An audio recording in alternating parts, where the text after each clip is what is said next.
Ladies and gentlemen, I don't know if you know exactly what you're looking at, but this here, this is the accumulation of 10 years of dreaming of becoming a stand-up comedian. This is the first step. This is it. This is 10 years of listening up to comedy records and looking at comedians like rock stars and just loving comedy. And now I'm here. And gotta say,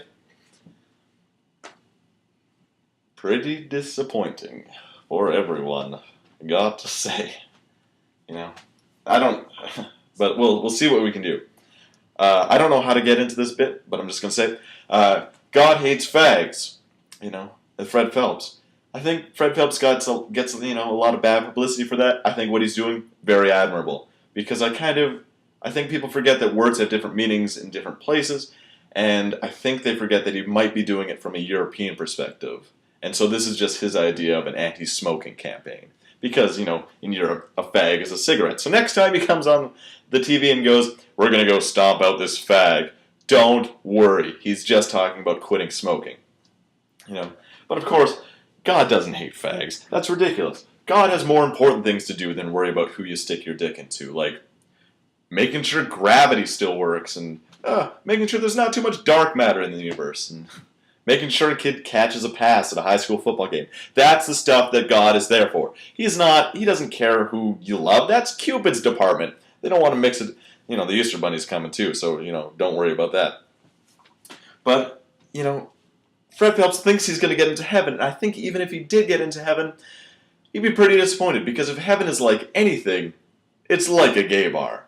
If you've ever been in a gay bar, you know that everyone's happy, there's no worries, everyone is accepted, everyone is loved, and it's great. And I think if you got up there, you'd be like, ugh, no thank you.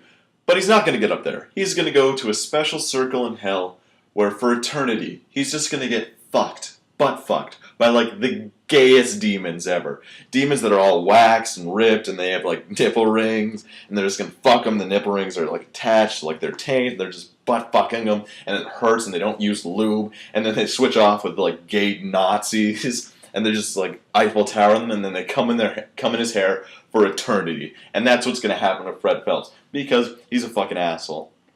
I'm going to be the first one to say it. Fred Phelps is an asshole.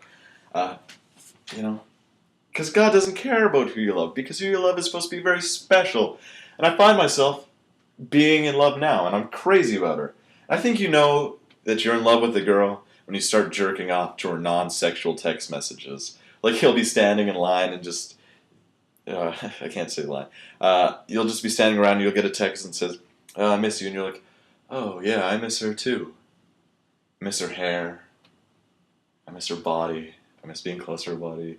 And then the next thing you know, I'm just jerking off rapidly. And we make fun of single guys for like jerking. You jerk off all the time. But I find as soon as I'm in a relationship, I'm jerking off like 3 times more because I can't stop thinking about her. I'm just jerking off and then coming. And then the guy's like, sir, do you want your milk in a bag? And it's weird and it's awful. And like there's a very thin line between being crazy in love and being crazy and in love. And I'm starting to find, I'm in the latter category because I'm fucking crazy. And here's the kind of crazy I am. No matter how much I love you, don't love you nearly as much as I love me. But, on the other hand, no matter how much I hate you, nearly don't hate you nearly as much as I hate me. And that's the thin line that I have to walk. And I don't know who I'm going to get each morning. Like, I'll wake up and kind of spill the coffee and be like, fuck, you're an idiot! And then that's it. I know that I'm going to be stuck with that Dr. Jekyll for the rest of the day. And that's the kind of line that this new girl has to live with. And I hope that she's compatible with my crazy. Because that's what being, in love is with. And, when I was looking for love, I would kind of had weird ideas of what it was. I felt like, I wanted a girl, and this may sound weird, I wanted a girl who will let me poop on her chest. Because, guys, a girl who likes you so much that she will let you pull down her pants and defecate on you, guys, that's what true love is if I've ever seen it. That's what it is. And, like, dating, it made me feel really bad for ugly girls. Because, fuck, at least ugly guys have rape, right? Look, and I'm not condoning rape, I'm just saying, if you rape someone, make sure they come too. But, it's weird being so in love with this girl. I'm crazy. I can't stop thinking about her, and I'm in love with her. And she's just compatible with my craziness, and that's what life is about. Life is about finding someone who's just as crazy as you are. Fred Phelps, he's fucking crazy, but he found a whole bunch of people that are like, you know what? I do hate faggots. I don't want to explain to my dumbass kid that two men can love each other just as much as a man and a woman can. Because I don't understand. And they got together, now they're doing crazy things. And that's what life's about. Finding someone who's just as compatible as your craziness and be crazy together. Because everyone is fucking crazy. Everyone is insane. And if you're out in the audience right now and you're like, you know what, don't think I'm that crazy, you're the fucking craziest! So you just have to find someone, and you have to grab them and fuck the crazy into them, and just fuck them and fuck them and fuck them and have crazy babies and be crazy together and just be crazy. Because everyone is fucking crazy. Thank you, I'm Dan Johnson.